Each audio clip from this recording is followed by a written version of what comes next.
అందులో భాగంగా ఆయన కొన్ని కీలకమైనటువంటి వ్యాఖ్యలు చేయడం జరిగింది.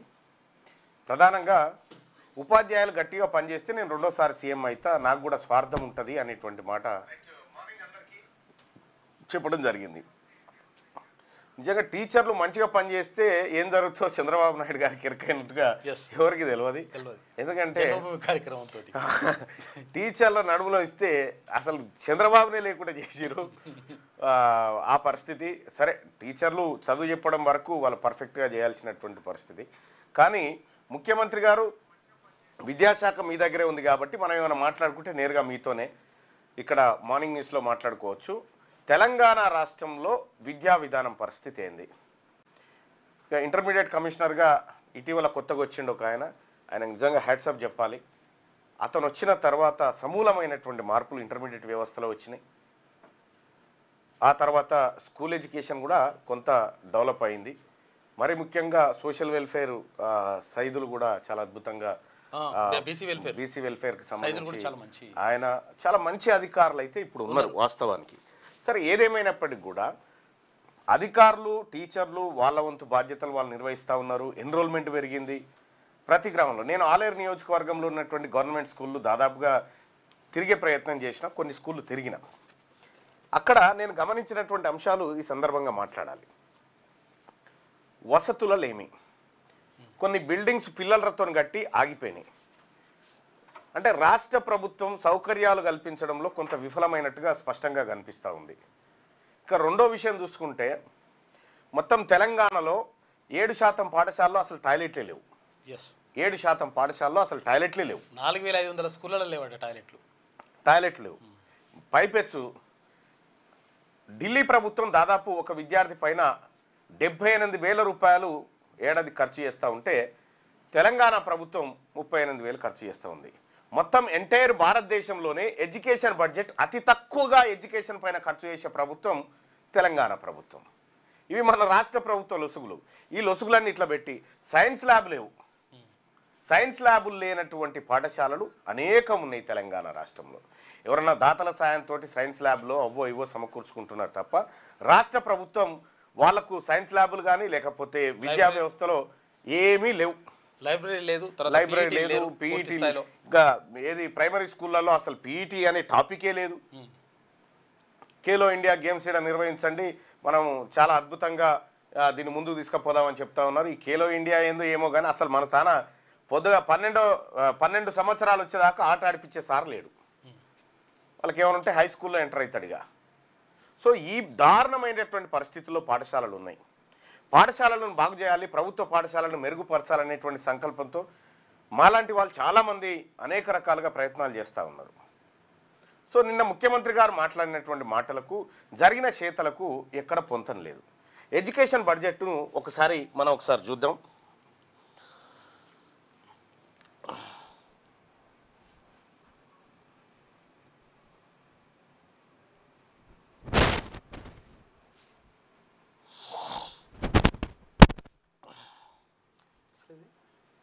బోర్డు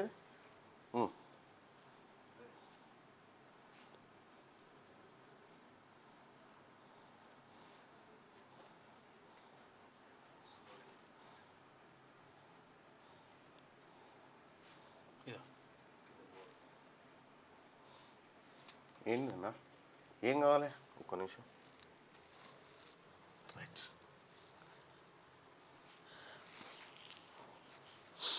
ఒకసారి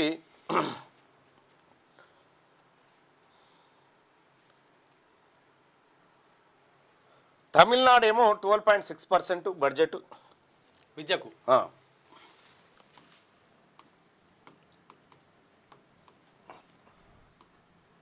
వివిధ రాష్ట్రాల బడ్జెట్, రాష్ట్రాలు కేటాయించిన బడ్జెట్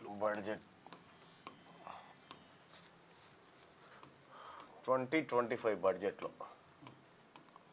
ఇక్కడ తమిళనాడు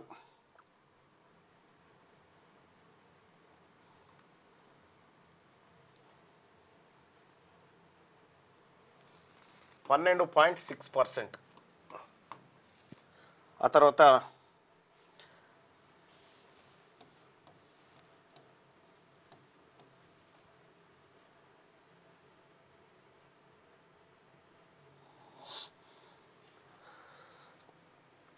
తెలంగాణ కేవలం 7% ఏమో ఉంటుంది. ఇక తెలంగాణలో 8%, ఏం తమిళనాడు 8%, తెలంగాణ అంటే 7 చిల్లర ఉంది, 7.57% ఉంటుంది అన్నట్టుగా.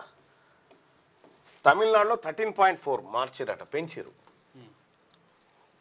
13.4%.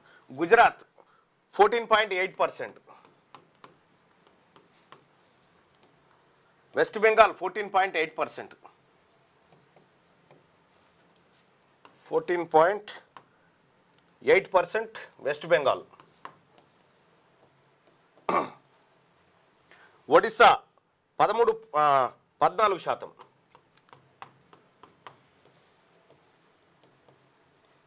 ఒడిస్సా ఎస్ఎస్సి.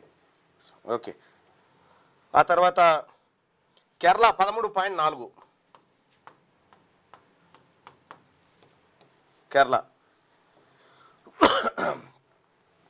ఇట్లా దేశంలోనే అతి తక్కువ విద్య కోసం అతి తక్కువ ఖర్చు చేస్తున్న రాష్ట్రం ఏదైనా ఉందంటే అది తెలంగాణ రాష్ట్రం. మనం ఇక్కడ తెలంగాణ రాష్ట్రానికి సంబంధించి విద్య కోసం చేసేటువంటి ఖర్చుకి ఇది. ఈ ఖర్చు కూడా దేనికి? టీచర్ల జీతభత్యాలకే. కొత్తగా ఎస్టాబ్లిష్మెంట్ లేదు, కొత్తగా లైబ్రరీలు నిర్మించేది లేదు, కొత్తగా ఇన్ఫ్రాస్ట్రక్చర్ డెవలప్ చేసేది లేదు, ఏమీ లేదు. కేవలం 8% మాత్రమే మనము విద్య కోసం కేటాయించి మనం ఫలితాలు ఎట్లా ఆశిస్తున్నాం? మొత్తం దిశనే మారిపోవాలనేటువంటి రీతిలో మనం ఫలితాలు ఆశిస్తూ ఉన్నాం. ఎట్లా సాధ్యమవుతుంది? కనీసం 40% పూర్తి బడ్జెట్లో హెల్త్ అండ్ ఎడ్యుకేషన్ సెక్టార్కి పెడితే ఆ రాష్ట్రం బాగుపడుతుంది. ఇక్కడ ఇది తగ్గించి ప్రాజెక్టుల మీద ఎక్కువ. మీరు చూసారు కదా ఎస్ఎల్బీసీకి సంబంధించి, ఎస్ఎల్బీసీ ప్రాజెక్టుకు అంచనాలు ఓసారి 1500 కోట్లు, ఓసారి 3000 కోట్లు, ఓసారి 4500 కోట్లు. ఎస్ఎల్బీసీకి సంబంధించి ఇట్లా పెరిగింది కదా. మరి విద్యా బడ్జెట్లో ఎప్పుడైనా విద్యకు 8% కేటాయించిన తర్వాత ఇవి సరిపోవని చెప్పి 2% పెంచింది ఎప్పుడైనా ఉందా చరిత్రలో? లేదు. ఎందుకంటే దీని మీద పెట్టుబడి పెడితే ఓట్లు పడాయి. వాళ్ళకి కావాల్సిన ఏంది? సంక్షేమ పథకాల రూపంలో ఓట్లు కొనుగోలు చేయాలనేటువంటిదే రాష్ట్రం. ఏ రాష్ట్రం అయితే తక్కువ బడ్జెట్ విద్య మీద పెడుతుందో ఆ రాష్ట్రంలో దోపిడీ ఎక్కువ ఉంది అన్నట్లు లెక్క. సింపుల్గా ఇది అవుట్ గోయింగే కానీ ఇన్కమింగ్ ఉండదు. ఇంట్లో ఇన్కమింగ్ లేదు, ఇన్కమింగ్ ఉంటుంది. ఇంట్లోనైతేనేమో ఇవి వస్తాయి, ఏవి కమిషన్లు వస్తాయి, ముందుకు కొద్దిగా కమిషన్లు వస్తాయి, ఇందులో రావు కదా. అందుకోసమే ఇక్కడ చూడండి, వివిధ రాష్ట్రాలు పెడుతున్న ఖర్చు మనం చేస్తున్నటువంటి ఖర్చు ఏందో చూడండి. ఇప్పుడు 7% టాయిలెట్లు గతి లేవు మన తాన, 11% స్కూళ్ళలో అసలు ల్యాబ్సే లేవు, లైబ్రరీ లేవు, పీఈటీ లేరు. మన రేషియో ఉపాధ్యాయ విద్యార్థుల రేషియో చూస్తే కూడా ఘోరంగా ఉంటుంది. బిల్డింగ్లు సరిగా లేవు, ఉన్న కాడ విద్యార్థులు లేరు. ఏ ఊర్లో చూసినా ప్రైవేట్ బస్సులు, ప్రైవేట్ హంగామా నడుస్తూ ఉంది. కనీసం స్కూల్ విద్యార్థులకు ఈ రాష్ట్ర ప్రభుత్వం షూ పంపిణీ చేసిందా? ఎన్నో అడ్డమైన ఖర్చులు పెడతా ఉంటారు. ఈ అడ్డమైన ఖర్చుల ప్లేస్లో విద్యార్థులకు షూ పంపిణీ చేసి నాణ్యమైన బట్టలు, ఆ బట్టలు కూడా ఎట్లున్నాయంటే మీదికే దొడ్డుగా అనిపిస్తాయి, లోపల అంతుతుంది పొర, పొర, మళ్ళీ దాన్ని డబుల్ స్టిచ్చింగ్ చేసుకోవాలి. ఈ రకంగా విద్యార్థుల పట్ల రాష్ట్ర ప్రభుత్వం, ప్రభుత్వ విద్య పట్ల ఇంత నిర్లక్ష్యంగా ఉన్న తర్వాత మనం గొప్పగా ఎట్లా ఎక్స్పెక్ట్ చేయగలుగుతాం? ఛాన్సే లేదు. ముఖ్యమంత్రి గారు చెప్పేటువంటి మాటలకు దీనికి ఎక్కడ పొంతన ఉండదు. అందుకోసమే ముఖ్యమంత్రి గారు మీరు ఈ బడ్జెట్ని 20% పెంచి నిన్న మాట్లాడిన మాటలు మాట్లాడితే ఏమైనా రీతిగా ఉంటుంది.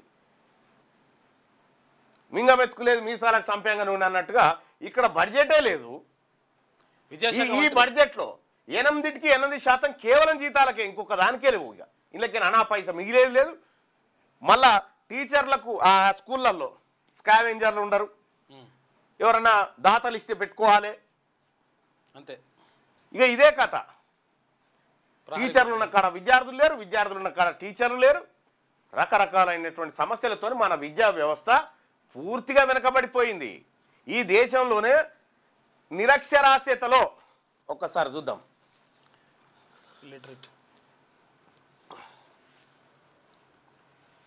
విద్యాశాఖ మంత్రి ముఖ్యమంత్రి ఉన్నాడు. ఇప్పుడు విద్యాశాఖ ఆయన దగ్గరనే ఉంది కాబట్టి ఆయన చూసుకోవాలి.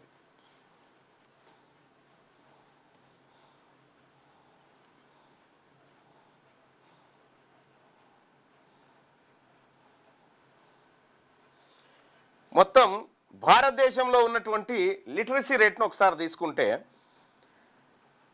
Telangana literacy rate 76.9%. 76.9% ఉంది.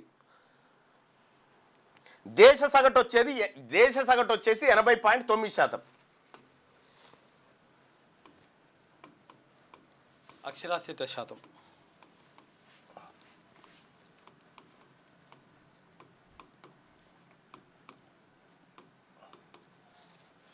భారతదేశ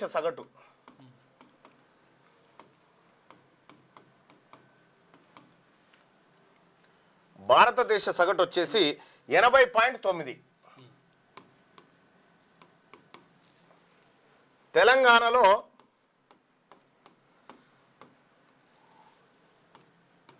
76.9. దేశ సగటు కంటే మన తాన ఇంకా తగ్గిపోయింది. 4% తక్కువ. 4 రాష్ట్రం తెలంగాణ 4% తక్కువ ఉంది ఇంకా దేశ సగటు కంటే. మిగతా రాష్ట్రాల విషయానికి కూడా ఒకసారి వద్దాం. లిటరసీ రేట్ విషయంలో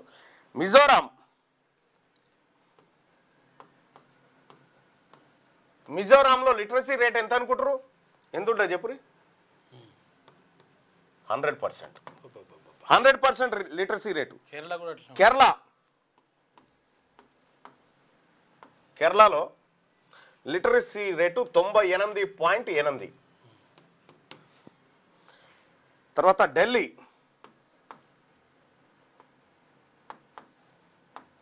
ఢిల్లీలో లిటరసీ రేటు 88.7.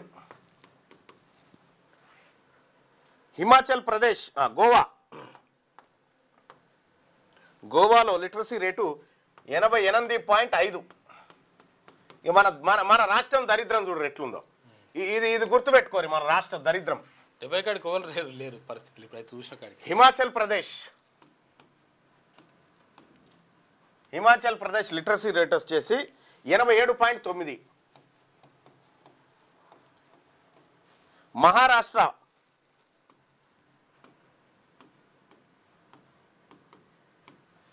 మహారాష్ట్ర వచ్చేసి 87.1.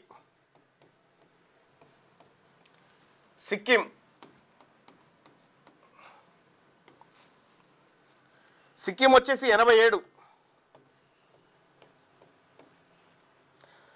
నాగాలాండ్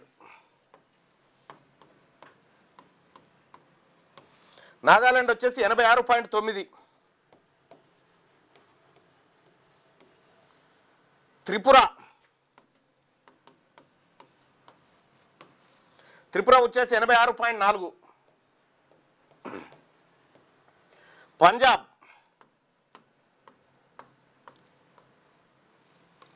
85.9. ఆఖరికి ఒడిస్సా, అస్సాం, జార్ఖండ్, ఛత్తీస్గఢ్, ఉత్తరప్రదేశ్ ఇట్లా అన్ని రాష్ట్రాలు మనకంటే ముందు వరుసలో ఉన్నాయి. ఒడిస్సా కంటే అధ్వానం. ఇగో ఇది మన లిటరసీ రేటు. కారణం ఏందా అంటే ఇక్కడ బడ్జెట్ కేటాయింపులు ఉన్నాయి. ఒకసారి ఆ బడ్జెట్లో చూస్తే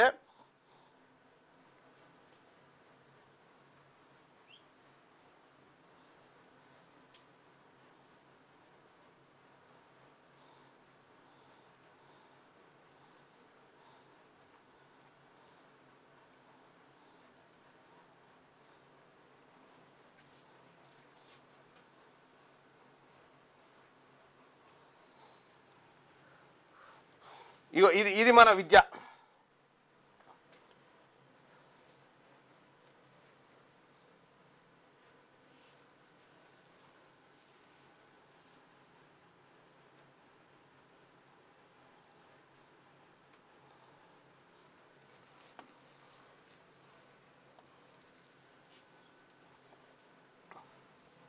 మన బడ్జెట్ కేటాయింపులు చూడు. విద్య కోసం కేటాయించిన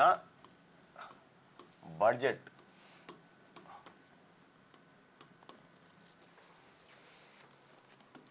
రాష్ట్రాలు ఇక్కడ చూడండి, ఈ విద్య కోసం వివిధ రాష్ట్రాలు కేటాయించిన బడ్జెట్ను ఒకసారి చూడండి.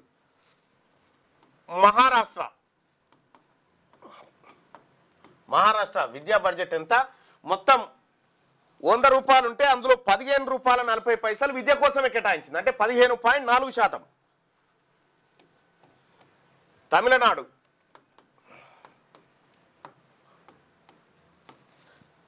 13.4%. తర్వాత ఆంధ్రప్రదేశ్, పక్కనున్న ఆంధ్రప్రదేశ్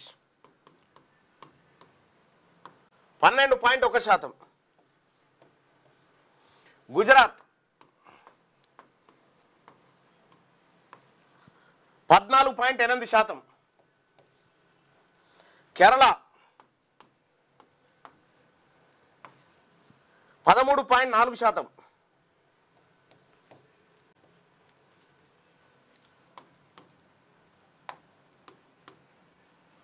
రైట్. తర్వాత ఒడిశా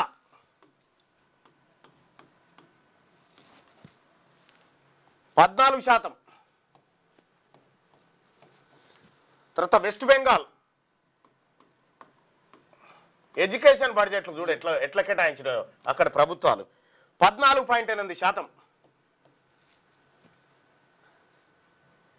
బీహార్, ఇగో బీహార్ కంటే దారుణంగా ఉన్నది. బీహార్ 21%, 21.4%. వీళ్ళు నయం ఉన్నారు వాళ్ళు.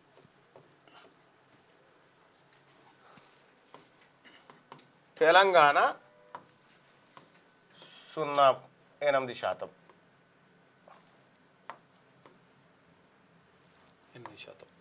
8%. ఇగో ఇది మన తెలంగాణ రీతి. ఎడ్యుకేషన్లో మన బడ్జెట్ దరిద్రం గిది. ఇక ఈ దేశంలో మనం ముందు ఉండాలి, మన బడ్జెట్లో ముంగడికి పోవాలి, ఇగో గివి లెక్కలయ్యా. ఈ ముఖ్యమంత్రి గారు చెప్పాలి, మనం లిటరసీ రేట్లో వెనక ఉన్నాం, బడ్జెట్ కేటాయింపుల్లో వెనక ఉన్నాం. మనం పెట్టే పెట్టుబడి అంతా కాళేశ్వరాలు, ఎత్తిపోతలు, కొడంగల్ ఎత్తిపోతా, మూసిని శుద్ధి చేయడం, దిక్కుమాల ప్రాజెక్టులన్నీ కమిషన్ల కోసం చేసే ప్రాజెక్టులు బంద్ పెట్టి ఈ దేశానికి అక్కడికి వచ్చేటువంటి లిటరసీ రేట్ను, విద్యను ఈ రాష్ట్ర ప్రభుత్వం చంపుతుంది. ఇది పెట్టిన బడ్జెట్, ఈ జీతాల బడ్జెట్ ఇది. బీహార్ 21%, మొత్తం బడ్జెట్లో బీహార్ 21% కేటాయిస్తూ ఉంది కేవలం ఎడ్యుకేషన్కే. మీరు చెప్పమంటే చెప్తారు, ఇక పోయి మైక్ పట్టుకొని ఉపాధ్యాయులంతా గట్టిగా పనిచేయాలి, నేను మీతోనే భోజనం చేస్తా, మీరు భోజనం చేస్తా. భోజనం చేస్తే ఏమొస్తుంది? భోజనం చేస్తే మొత్తం మారిపోతుందా వ్యవస్థ అంతా? నువ్వు మార్చాల్సిన నువ్వు కేటాయింపులేవి, ఈ బడ్జెట్ కేటాయింపులేవి. అందుకోసమే ఈ ప్రభుత్వాలు ఇక్కడ బడ్జెట్ పెంచినాం అనుకో, ఇక్కడ బడ్జెట్ పెంచి ప్రభుత్వ స్కూళ్ళను బాగు చేసాం అనుకో, మరి మల్లారెడ్డి, నారాయణ, శ్రీ చైతన్య ఇవి ఆగం కావా? ఇవి సజావుగా నడవాలి, పార్టీలకు ఫండ్లు ఇవ్వాలంటే ఇన్ని నాశనం చేయాలన్నట్టు. అందుకోసమే ఈ కార్యక్రమాలన్నీ. ఇలా స్కూళ్ళల్లో, గవర్నమెంట్ స్కూళ్ళల్లో వసతులు అన్నీ కరెక్ట్గా ఉంటే ఏ తల్లిదండ్రికి ప్రైవేట్ స్కూల్కి పంపాలన్నా సోకు ఉంటుంది. వాళ్ళ ఊళ్ళో గవర్నమెంట్ స్కూల్కే తోలుతారు కదా అన్ని సౌకర్యాలు బాగుంటే. మీరు ప్రైవేట్ స్కూళ్ళని ఎంకరేజ్ చేయడానికి, ప్రైవేట్ స్కూళ్ళని కూడా కార్పొరేట్ శక్తులను ఎంకరేజ్ చేయడానికి విద్యను నాశనం చేస్తూ ఉంది ఇక్కడ ప్రభుత్వం. ఇక పాపం ఆయన నిన్న అక్కడ పోయి చెప్తా ఉన్నాడు విద్య మీద. పేద పిల్లల జీవితాలు మార్చేలా తెలంగాణ విద్యా విధానం ఉన్నాదా? లైవ్ చూస్తున్న ప్రజలారా, లెక్కలు ఇవి నా లెక్కలు అయితే కాదు సుమా, ఈ ప్రభుత్వాల లెక్కలే. రేవంత్ రెడ్డి చరిత్రలో మిగిలిపోతాడు చెత్త చీఫ్ మినిస్టర్గా.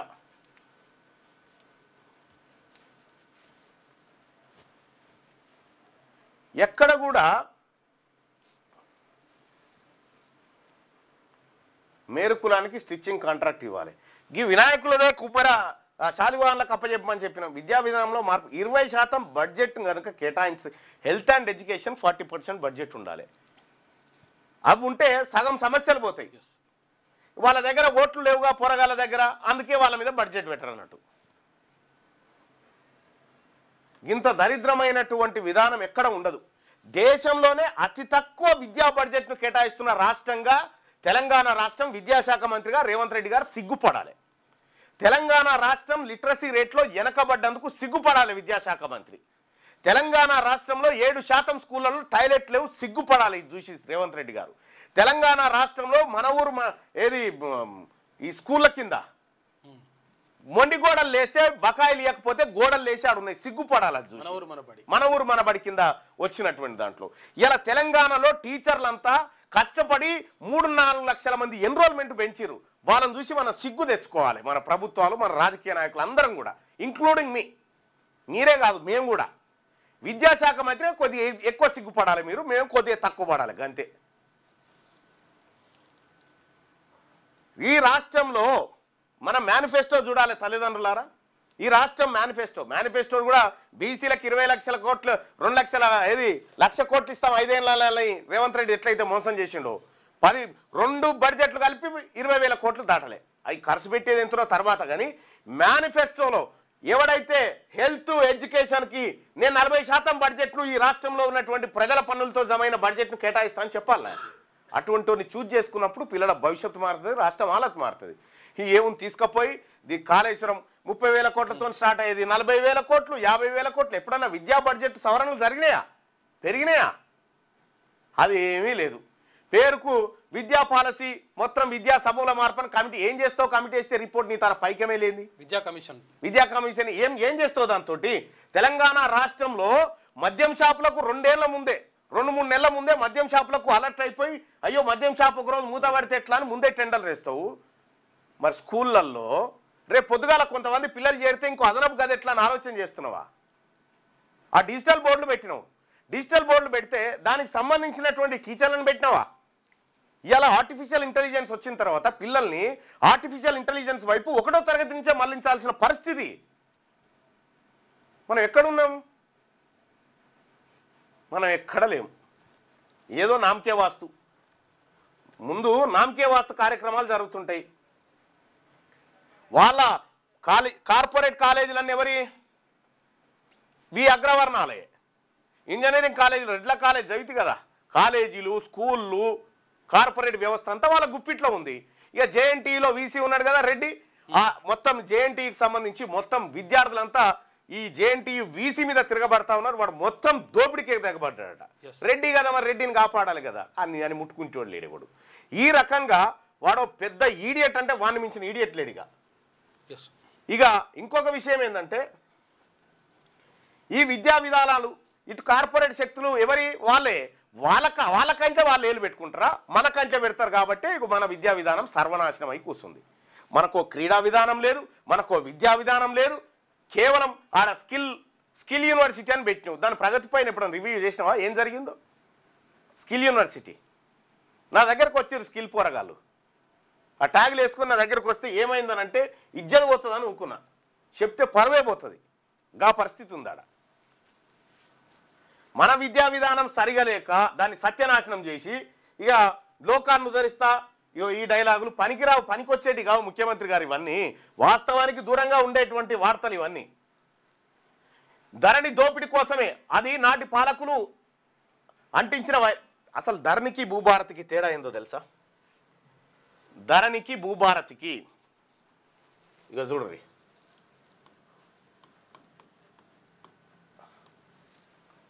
కేసీఆర్ తీసుకొచ్చిన ధరణి. ధరణి అంటే తెలుగులో భూమి అన్నట్టు. భూభారతి వీళ్ళు తీసుకొచ్చారు. ఎవరు? ఇప్పుడున్న ప్రభుత్వం, కాంగ్రెస్ ప్రభుత్వం, బీఆర్ఎస్ ప్రభుత్వం, ఆ తర్వాత కాంగ్రెస్ ప్రభుత్వం తీసుకొచ్చింది. దీనికి తేడా అయ్యింది. దీనికి తేడా అయ్యింది అని అంటే మనం ఒకసారి గమనిస్తే చాలా గమ్మత్ విషయాలు ఉంటాయి ఇందులో.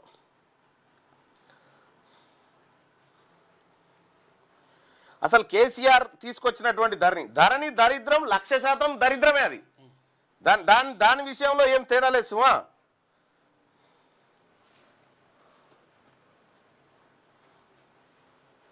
ఇక్కడ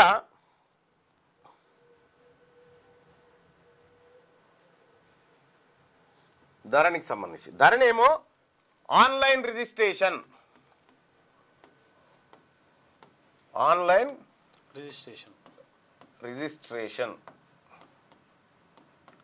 ధరణిలో.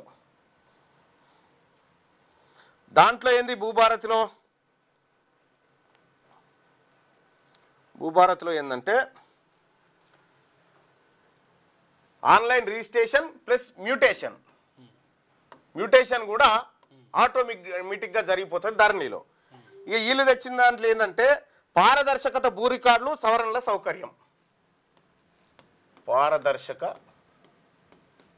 భూ రికార్డులు, సవరణ ప్లస్ సవరణ సౌకర్యం.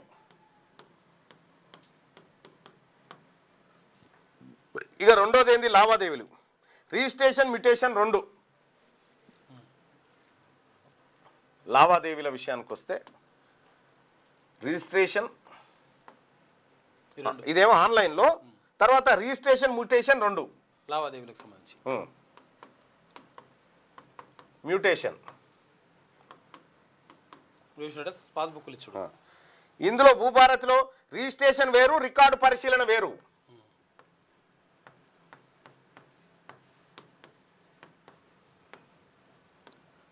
ప్లస్ రికార్డుల పరిశీలన వేరు.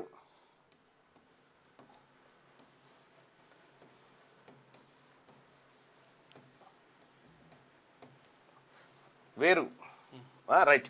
ఇక ఇంకొకటి వచ్చేసి అత్యంత కీలకమైంది, ఇవి కొత్త రికార్డుల ఆధారంగా, కొత్త రికార్డులలో ఏముంటే అదే లెక్క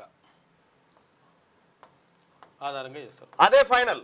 కానీ ఇప్పుడు దీంట్లో ఏమొచ్చిందంటే పాత ప్లస్ కొత్త రికార్డులు 2 పరిశీలించి ఇందులో మనం ఒక్క మాటలో చెప్పాలంటే ధరణి ఏమో ఆన్లైన్ లావాదేవీలు చేయడానికి, భూభారత్ ఏమో భూ రికార్డులు పర్ఫెక్ట్గా ఉండడానికి. ఈ రెండింటి మధ్యలో ఉన్నటువంటి తేడా గిదే. సో ఇందులో ఉన్నటువంటి సగం దాంట్లో వాడుతున్నారు ఇప్పుడు. కానీ కేసీఆర్ చేసింది ఏంటంటే కొత్త రికార్డులు అనేటువంటి చెప్పిండు చూడు, దీని ద్వారా కేసీఆర్ 1000 ఎకరాల భూములను కొల్లగొట్టిండు. లక్షల ఎకరాల భూములే. అది నాటి పాలకులు అంటించిన వైరస్. ఆ దుస్థితిని భూభారతి చట్టంలో దూరం చేశాం. గత ప్రభుత్వంలో అక్రమాలు బయటకు రాకుండా ఉండేందుకే నాడు విఆర్ఓ వ్యవస్థను రద్దు చేశారు. భూమిని చెరబట్టిన వాళ్ళను తరిమికొట్టిన తెలంగాణ గ్రామపాలన అధికారుల నియామక పత్రాల పంపిణీలో సీఎం రేవంత్ రెడ్డి. రాష్ట్రంలో రైతులకు, ప్రజలకు ధరణితో పట్టిన దుస్థితిని భూభారతి చట్టంతో దూరం చేశామని సీఎం రేవంత్ రెడ్డి అన్నారు. భూమిని చెరబట్టినోళ్లను దిగంతాలకు తరిమికొట్టిన చరిత్ర తెలంగాణకు ఉందని, ధరణి అనేది ఆనాటి పాలకులు అంటించిన వైరస్ అని వ్యాఖ్యానించారు. ధరణి ముసుగులో దోపిడీకి పాల్పడిన వారికి ఎన్నికల్లో ప్రజలు గుణపాఠం చెప్పారని అన్నారు. గత పాలనలో విఆర్ఓలను, విఆర్ఏలను సమాజం ముందు దోషులుగా నిలబెట్టి రోజుల కొద్ది విష ప్రచారం చేశారు. ఈ విషయం ప్రజల మెదళ్లలో బలంగా నాటుకుంది. ఆ మచ్చ తొలగించుకునే అవకాశం నియామక పత్రాలు పొందుతున్న 5000 మంది గ్రామ పాలన అధికారుల చేతిలో ఉంది. గ్రామాల్లో ప్రజల సమస్యలు తెలుసుకొని పరిష్కరించండి. ప్రభుత్వానికి చెడ్డ పేరు రాకుండా పనిచేయండి. 9 లక్షల సాదా బైనామాలు ఏళ్లుగా నిరీక్షిస్తున్నాయి. వీటికి పరిష్కారం చూపించాలని సీఎం ఉద్బోధించారు. శుక్రవారం హైటెక్స్ లో జరిగిన ప్రజాపాలనలో కొలువుల పండుగ కార్యక్రమంలో 5106 మందికి గ్రామపాలన అధికారులుగా ఉద్యోగ నియామక పత్రాలను అందజేశారు. పేద పిల్లల జీవితాలు ఇది ఉద్యోగ నియామక పత్రాలకు సంబంధించి. ఇక పేద పిల్లల జీవితాలు మార్చేలా తెలంగాణ విద్యా విధానం. ఇక్కడ విద్యాశాఖను తీసుకోవద్దని కొందరు సూచించినా నా వద్దే పెట్టుకున్నా, నీ దగ్గర పెట్టుకుంటే గంత దరిద్రం మోపరించింది. గత పాలకులు విద్యను వ్యాపారంగా మార్చి ఆధిపత్యం చెలాయించాలనుకున్నారు. ఇప్పుడు కొనసాగుతుంది గదే. ఏటా 200 మంది టీచర్లను విదేశాల్లో అధ్యయనానికి పంపిస్తాం. గురు పూజోత్సవంలో ముఖ్యమంత్రి రేవంత్ రెడ్డి. ఏం పంపిస్తావో ఏట్లేమన్నా కనుక ఫిన్లాండ్ ఎడ్యుకేషన్ అయితే పరిశీలించురి. ఫిన్లాండ్ ఎడ్యుకేషన్ విధానం ఎట్లుందో ఒకసారి పరిశీలించురు నాయన. మన తన బడ్జెట్ జీపీఓలు ఉన్నాయి కదా, ఈ జీపీఓలు నోటిఫికేషన్ వేసింది కదా, ఏం కాదు అసలు. యాక్చువల్గా వీళ్ళు విఆర్ఓలు తర్వాత వీళ్ళు ఉంటారు కదా, ఆప్షన్ పెట్టుకోమంటే ఆప్షన్ పెట్టుకుంటే దీంట్లోకి వస్తే దాంట్లో వాళ్ళకు నియామక పత్రం ఆల్రెడీ ఉద్యోగులుగా ఉన్నటువంటి వాళ్ళకే శాఖ మార్చి కొత్త ఉద్యోగాల కింద నియామకాలైనా మీకు. స్పీకర్ నిర్ణయం తీసుకుంటే మరోసారి సుప్రీంకోర్టుకి వెళ్తాం, తీసుకోకుంటే కేటీఆర్. కాళేశ్వరంలో 1,00,000 కోట్లు పోయాయని దుష్ప్రచారం చేస్తున్నారని హరీష్ రావు. స్పీకర్ నిర్ణయం తీసుకోకుంటే మరోసారి సుప్రీంకోర్టుకి వెళ్తామని కేటీఆర్ చెప్పిండు. స్పీకరు ఎమ్మెల్యేలు పార్టీ ఫిరాయించినటువంటి ఎమ్మెల్యేల విషయంలో మీరు నిర్ణయం తీసుకోకపోతే సుప్రీంకోర్టు పోయే ఛాన్స్ ఉంది. సో మరి 6 నెలల్లోపు ఎలక్షన్స్ వస్తాయని చెప్పి కేటీ రామారావు అంటా ఉన్నాడు. రాష్ట్ర ప్రభుత్వం ఏం చేస్తుందో చూడాలి. ఇప్పటికే దానం నాగేందర్, కడియం శ్రీహరి వీళ్ళందరూ కూడా పార్టీలు మారిరు, కండువాలు వేసిరు. కానీ ఆ కండువా కాదంటారు, అది జాతీయ కండువా అంటారు. ఉపాధి హామీతో పొలాల పునరుద్ధరణ, వర్షాలకు దెబ్బతిన్న భూముల్లో పనులు, ప్రభుత్వం నిర్ణయం. జిల్లా కలెక్టర్లకు ఆదేశాలు జారీ చేసింది. అక్క చెల్లెలకు మీరేమంతన్న కానుక. ఇక సెల్ఫ్ హెల్ప్ గ్రూప్ సభ్యులకు ఉచిత చీరల పంపిణీ పథకానికి పేరుది అట. అక్కా చెల్లెలకు మీరు రేవంత్ అన్న కానుక అనే స్కీమ్, చీరలు ఇచ్చే కార్యక్రమం అంట. ఆకాశం కానీ ఈ తెలంగాణ రాష్ట్రంలో ఏ ఆడబిడ్డ కూడా మాకు చీర కావాలని అడగలే. ఏ ఆడ ఈ ఓట్ల డ్రామా ఇదంతా. గతంలో కేసీఆర్ ఇచ్చిన ఓట్ల డ్రామాలే ఇప్పుడు వీళ్ళు ఇచ్చిన. ఇప్పుడు ఒక్క చీర కోసం ఎంత ఖర్చు పెడతా ఉంది రాష్ట్ర ప్రభుత్వం?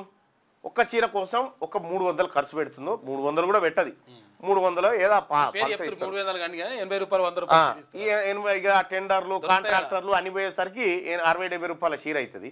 ఈ 300 నేరుగా ఆడవాళ్ళ అకౌంట్లో జమ అయ్యి, ఈ 300 రూపాయలు నేరుగా వాళ్ళ అకౌంట్లో జమ అయ్యి వాళ్ళు ఇంకో 200 కలిపి మంచిది తెచ్చుకుంటారు. అంతే, వాళ్ళు ఇష్టం వచ్చి తెచ్చుకుంటారు. ఆకాశం ఎత్తు విజయాలకు మార్గం విద్య. విద్యార్థుల జీవితాంతం గుర్తుంచుకోవడమే గురువుల నిన్న ఘోరం. ఆ కోమటిరెడ్డి వెంకటరెడ్డి గారు నిన్న మాట్లాడుతుండగా టీచర్లు అంతా ఎక్కడో అక్కడ వెళ్ళిపోయి భోజనశాలకి వెళ్ళిపోయారట. నేను మంత్రిని వచ్చి మాట్లాడుతుంటే టీచర్లు ఇట్లా వెళ్ళిపోవడం పద్ధతేనా అని చెప్పి ఆయన బాధపడాలి. చాలా బాధ అల్లదున్నట్టుంది.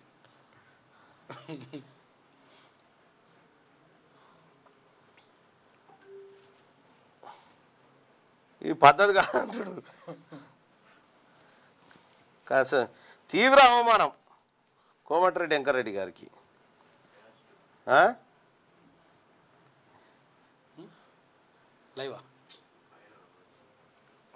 రాలే ఇవ్వండి పాపం. నేను మాట్లాడుతూ ఏగా నువ్వు చెప్పేది ఏముంటలే, మాకు తెలియదా నీ గురించి అని వెళ్ళిపోయారేమో జనాలు. ఆగన్నా ఇక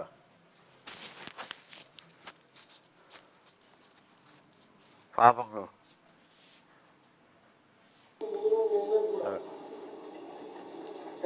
ఫంక్షన్ హాల్ నిండి ఉంటే 75% మంది వెళ్ళిపోయి 25% మంది కూర్చురట.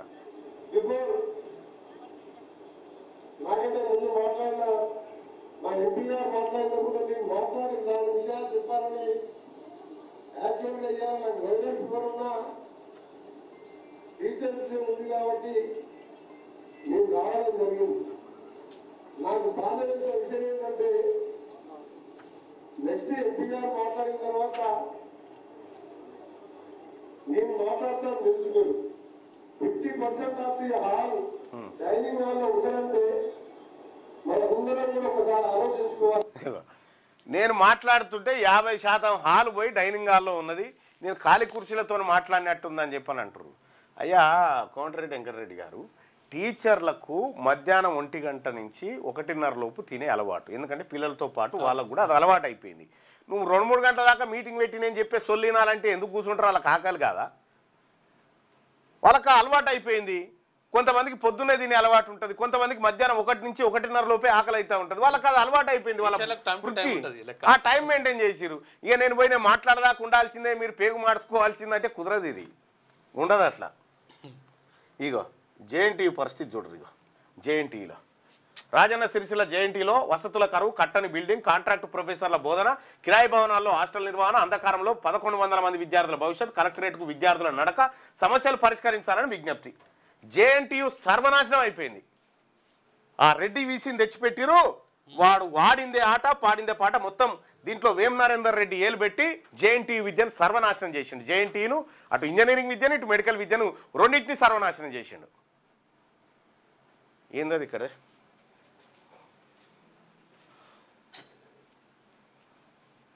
ఓకే, సర్దార్ సర్వాయి పాపన్నకు సంబంధించినటువంటిది ఒకటి మూవీ అయితే ఉంది, దాని రిలీజ్ ఉంది, దాని పోస్టర్ రిలీజ్ ఉంది. ఒకసారి బిలు వాళ్ళది చాలా అద్భుతంగా ఆ సినిమా. అంటే ఆర్టిస్టులు ఎవరు లేరు, మొత్తం ఆర్టిఫిషియల్ ఇంటెలిజెన్స్ తోటే తయారైతే. మొన్న కూడా సినిమా వచ్చింది, ఏదేదో నరసింహ నరసింహస్వామికి సంబంధించి సినిమా వచ్చింది, నడుస్తుంది, అది బాగా నడుస్తుంది. మొత్తం టోటల్గా ఆర్టిఫిషియల్ తొందరండి ఏఐ తోటి దాన్ని కూడా చేసిండ్రు. ఇది నా సన్మానాలు ఇడిచిపెట్టి ఫస్ట్ ఇది పోస్టర్ ఆవిష్కరణ ఫస్ట్ ఇట్రాది. వీళ్ళే సర్దార్ సర్వాయి పాపన్నకు సంబంధించి మూవీది ఎంత శాతం అయింది మూవీ? 40% కంప్లీట్ అయిపోయింది మూవీ. ఈ మూవీ కంప్లీట్గా ఆర్టిఫిషియల్ ఇంటెలిజెన్సేనా? అంటే కొంత సీజీ వర్క్ కూడా అవుతుంది అన్న. సీజీ, అన్రిల్ ఇంజన్, డిఫరెంట్ టూల్స్ అంటే పూర్తి చేయడానికి. సర్దార్ సర్వాయి పాపన్న కూడా టీజర్ రిలీజ్ చేసిందా? చేసినామన్న. ఓకే,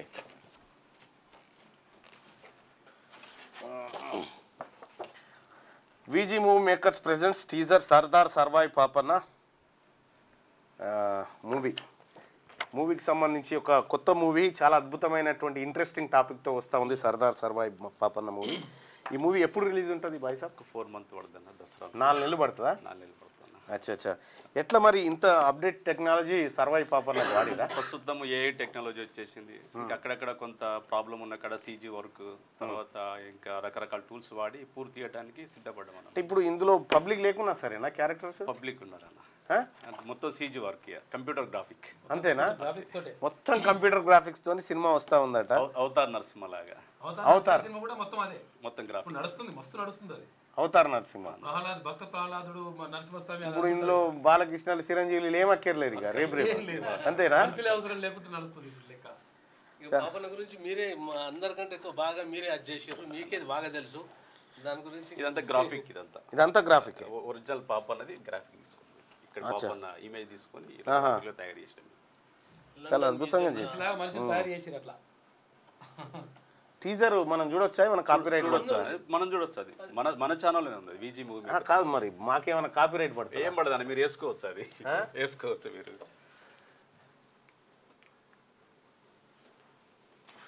ఏమని ఉంటుంది? VG మూవీ మేకర్ అన్న.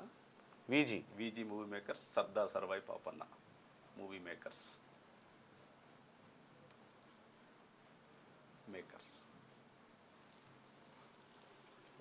ఇదేనా? అదే.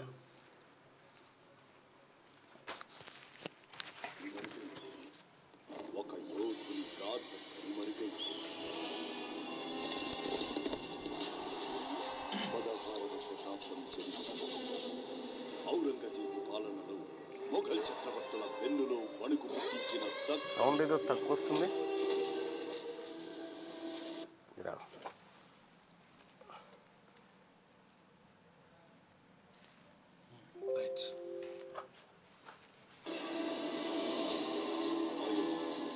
సర్దార్ సర్వాయి పాపన్న.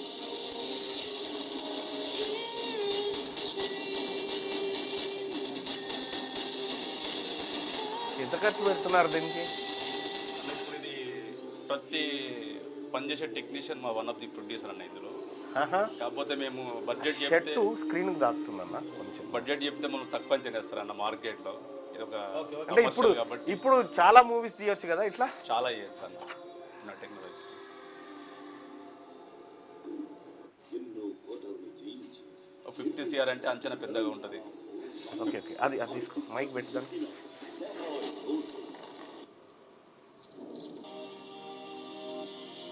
ఇది కూడా కంప్లీట్గా గ్రాఫిక్స్. సర్దార్ సర్వాయి పాపన్న చరిత్రలో మాయమైన ప్రజల గుండెల్లో చిరస్థాయిగా నిలిచిపోయాడు.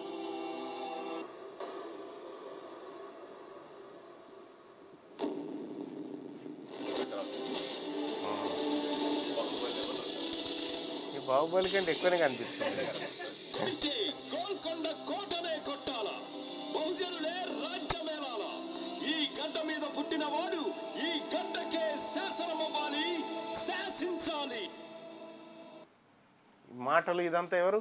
నేనే. నువ్వే రాసినావా? చాలా బాగుంది స్టోరీ, మాటలు చాలా బాగుంది. నేను ఒక పాటలో సర్దార్ సర్వాయి పాపన్న వర్డ్ తీసుకున్నా. గీతనేత పాపన్న గర్జించుడు మానేస్తే గోలుకొండ నవాబుకు చెమటలు పట్టేవా అనేది ఒకటి నేను ఒక పాటలో రాసిన. సో నిజంగా చాలా కంగ్రాచులేషన్స్, మంచి మూవీ తీస్తూ ఉన్నారు. అట్లే మరికొన్ని మూవీస్ తీయండి, ఎందుకంటే చాలా అద్భుతంగా ఉంది. నేను మీతో మాట్లాడతా, మీరు కాస్త వెయిట్ చేయండి. Okay bye sir, thank you. జరా ఇప్పుడు మీ గురించి చేస్తూనే ఉన్నాం. 300 వాట్సాప్ గ్రూపులు, 200 ఫేస్బుక్ గ్రూపులు అన్నిట్లా. నాకొద్దు, ఈ మూవీ తీసుకోలకే చాలా మీదే కావచ్చు కాక, కానీ మొత్తానికి కంగ్రాచులేషన్స్ బాయ్ సార్. మంచి సినిమా తీస్తున్నారు, మహావీర యోధుని మీద తీస్తూ ఉన్నారు. Thank you. రైట్ బాయ్, రైట్.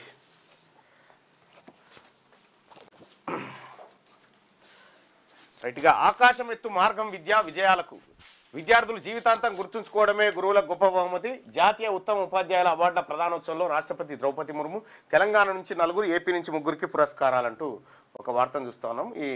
ఇక్కడ గమ్మత్ విషయం ఏంటంటే, గురువు ఒకప్పుడు చదువు చెప్పినటువంటి సారు ఆ ఆడకట్టుకేని సార్ డోర్ దగ్గరే ఆ ఆడకట్టుకేని సార్ వస్తున్నట్టు ఈ ఆడకట్టుకు పొరగాలు మాయమైపోయేది.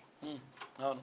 ఇప్పుడు పోరగాలను చూసి సార్ భయపడే కాడికి వచ్చింది. ఈ తల్లిదండ్రుల్లో వచ్చినటువంటి మార్పు ఇదంతా. అయ్యో మా పిల్లగాని మేము షటాన చెంపదెబ్బేయం నువ్వెట్లా కొడతావా అనే కాడికి వచ్చి కోలాన వేసేదట వెనకట.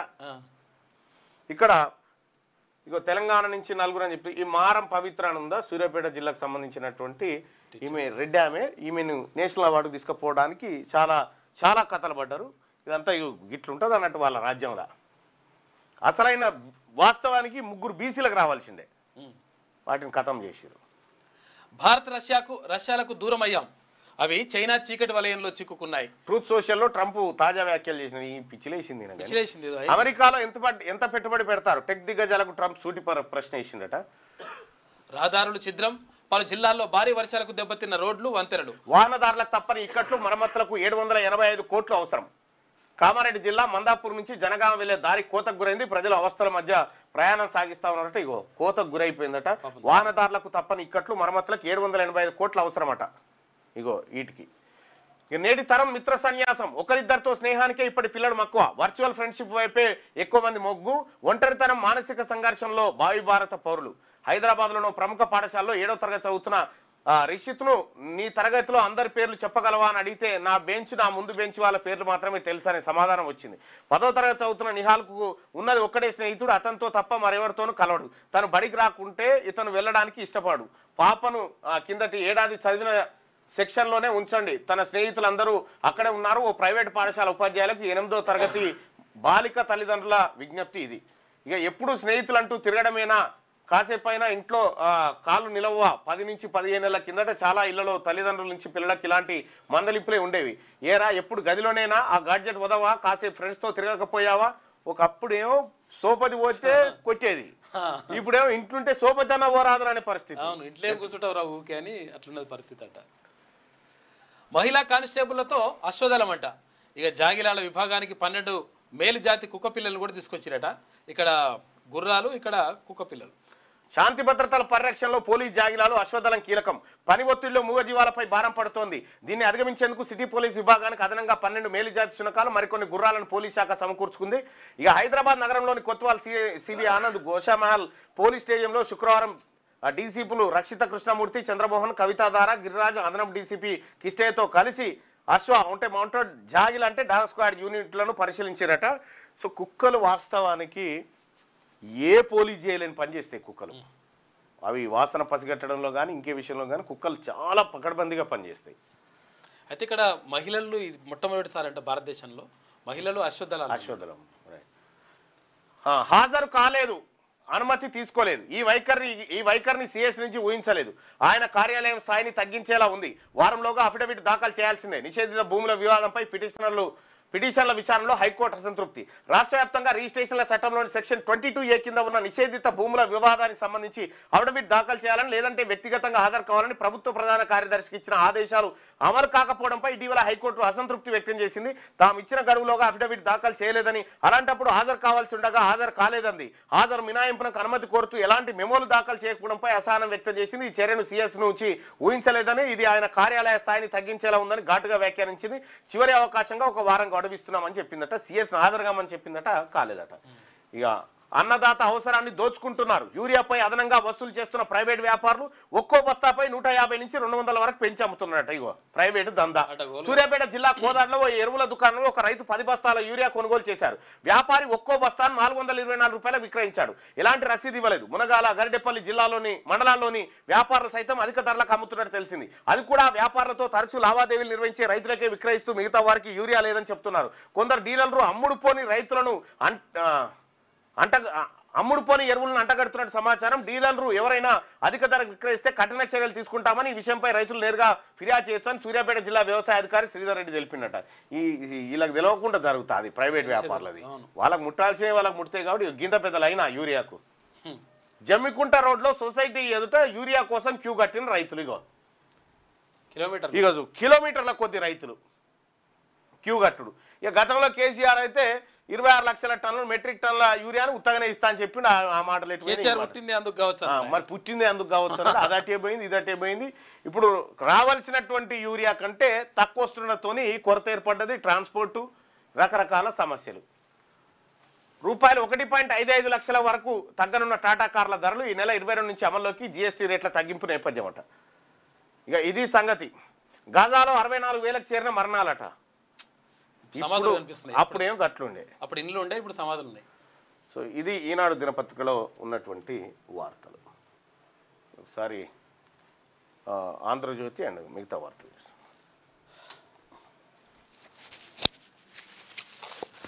ధరణి దరిద్రాన్ని వదిలేస్తున్నాం, భూభారతి సక్రమంగా అమలు చేయండి అని చెప్పేసి సాదా బైనామాల సమస్యలు శాశ్వతంగా పరిష్కరించాలి.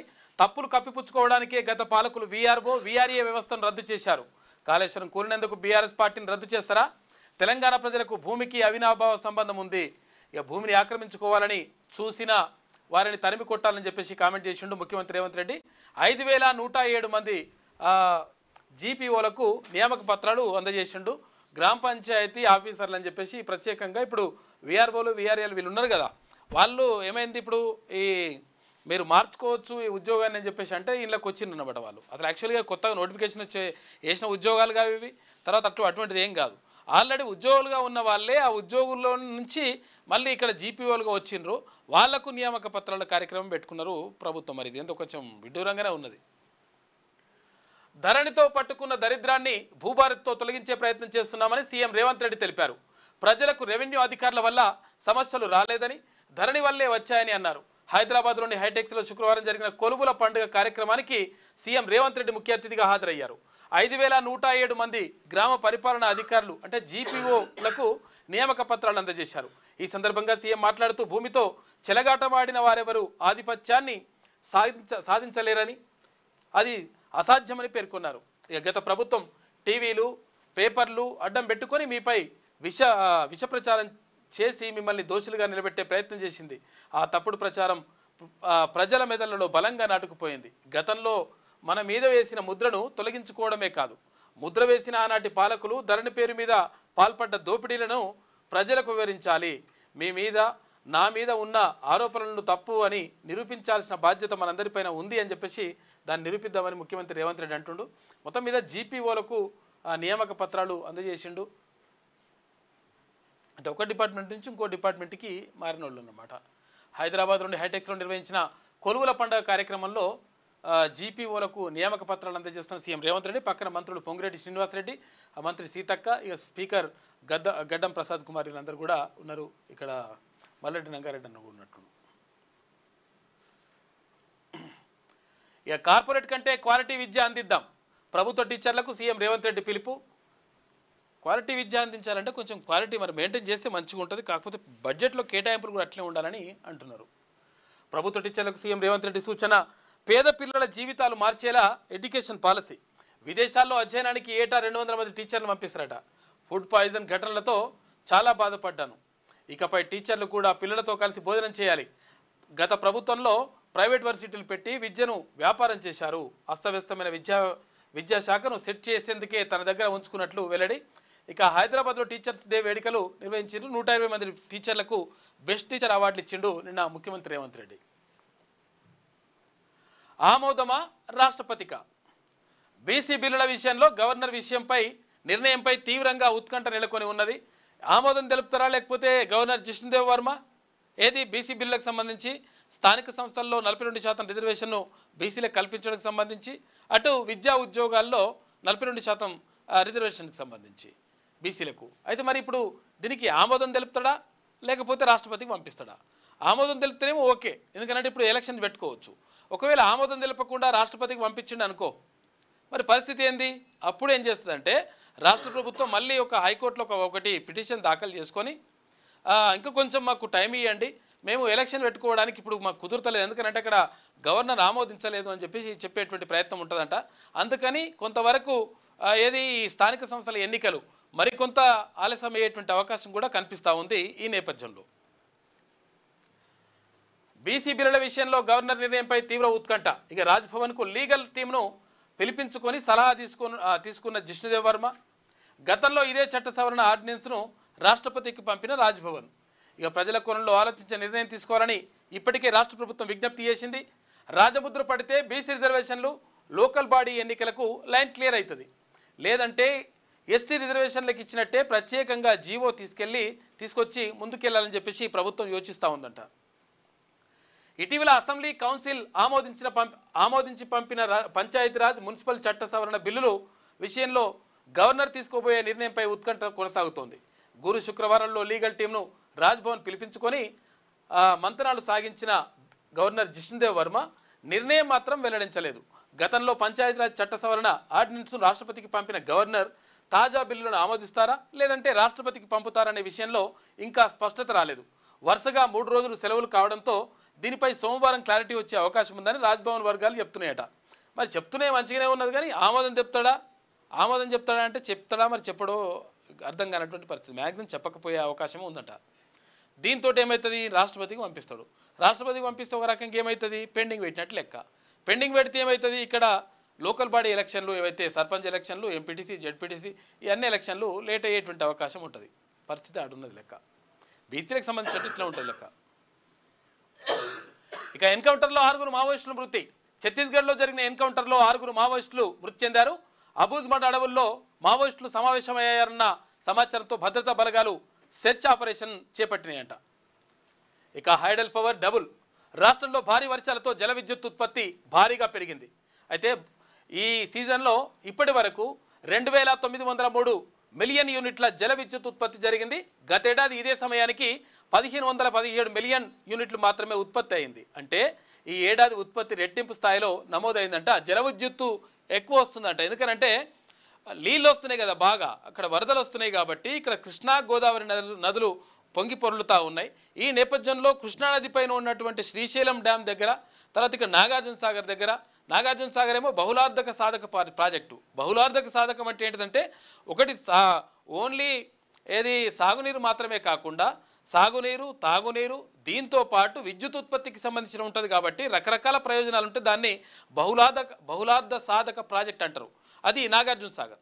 అయితే ఇక శ్రీశైలం ప్రాజెక్టుకి సంబంధించి మాత్రం ప్రత్యేకంగా దాన్ని జల విద్యుత్తు ఉత్పత్తికి అంటే విద్యుత్ ఉత్పత్తి కోసం దాన్ని ప్రత్యేకంగా నిర్మించిండ్రు. ఆ తర్వాత కొంతవరకు అంటే ఇది ఇప్పుడు శ్రీశైలం ప్రాజెక్టు కట్టడం ద్వారా దాని నుంచి నీళ్లు తరలించకపోతున్నారు పోతిరెడ్డిపాడు ద్వారా.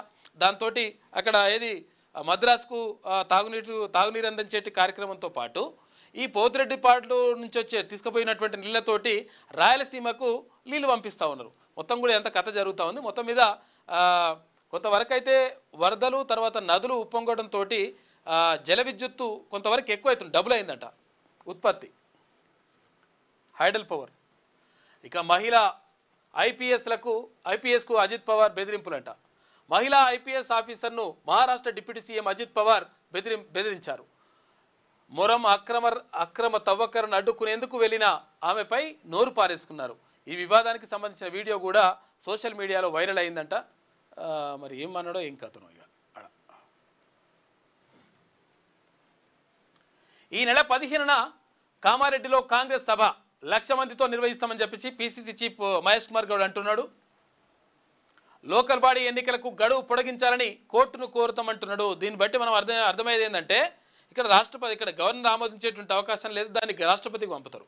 మరి రాష్ట్రపతికి పంపితే మరి ఎట్లా ఏం చేద్దాం, ఇప్పటికిప్పుడు మరి ఎలక్షన్లు పెడతారా అంటే పెట్టము అని చెప్తా ఉంది రాష్ట్ర ప్రభుత్వం చెప్తా ఉంది. ఇక్కడ కాంగ్రెస్ పార్టీ కూడా అదే అంటుంది. అయితే ఎందుకు అట్లా పెట్టము అంటున్నారంటే బీసీలకు రిజర్వేషన్లు ఇచ్చిన తర్వాతనే లోకల్ బాడీ ఎలక్షన్లకు వస్తామని చెప్తా ఉన్నారు.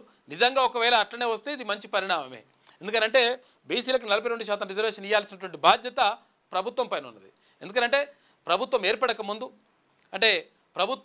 ఏర్పడక ముందు ఒకవేళ ఎలక్షన్ ఎన్నికల మేనిఫెస్టోలో కాంగ్రెస్ పార్టీ క్లియర్గా హామీ ఇచ్చింది.